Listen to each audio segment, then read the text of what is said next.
নতুন বছর শুরু হতে না হতেই উত্তরের হিমেল হাওয়া আর ঘন কুয়াশার দাপটে বিপর্যস্ত হয়ে পড়েছে জনজীবন। পৌষের মাঝামাঝি এসে কনকনে শীতের তীব্রতায় কাঁপছে পুরো দেশ। এমনকি এ মাসেই 4 ডিগ্রি সেলসিয়াসে নামতে পারে তাপমাত্রা, বয়ে যেতে পারে বেশ কয়েকটি শৈত্যপ্রবাহ। অনেকেরই প্রশ্ন, আর কয়েকদিন চলবে এমন তীব্র শীতের দাপট? আবহাওয়া অধিদপ্তর জানিয়েছে, দেশের 7টি জেলার ওপর দিয়ে মৃদু শৈত্যপ্রবাহ বয়ে যাচ্ছে। এর সঙ্গে যুক্ত হয়েছে ঘন কুয়াশা, যা সড়ক, নৌ ও বিমান যোগাযোগে ঝুঁকি বাড়িয়েছে। এমনকি চলতি জানুয়ারিতেই নাকি তাপমাত্রা 4 ডিগ্রিতে নামতে পারে বলে আশঙ্কা রয়েছে। শুক্রবার পরবর্তী 120 ঘন্টার আবহাওয়ার পূর্বাভাসে জানানো হয়েছে, গোপালগঞ্জ, রাজশাহী, পাবনা, পঞ্চগড়, যশোর, চুয়াডাঙ্গা ও কুষ্টিয়া জেলার ওপর দিয়ে মৃদু শৈত্যপ্রবাহ বয়ে যাচ্ছে। কোথাও কোথাও তা সাময়িকভাবে প্রশমিত হলেও শীতের প্রকোপ এখনই কমছে না।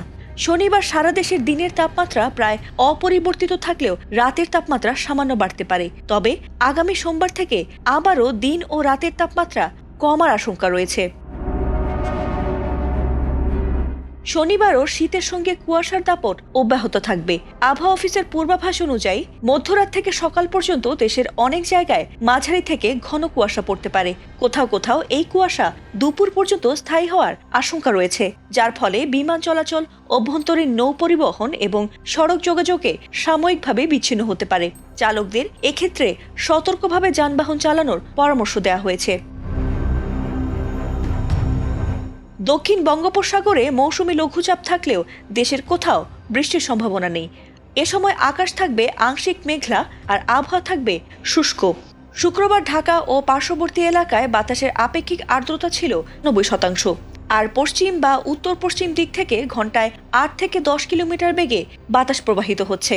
আবহাওয়া অধিদপ্তর বলছে, আগামী 5 দিনের মধ্যে শীত আরও জেঁকে বসতে পারে। তাই সবাইকে প্রয়োজনীয় সতর্কতা অবলম্বনের পরামর্শ দেওয়া হয়েছে। ফাতিমা সুলতানা, এটিএন বাংলা।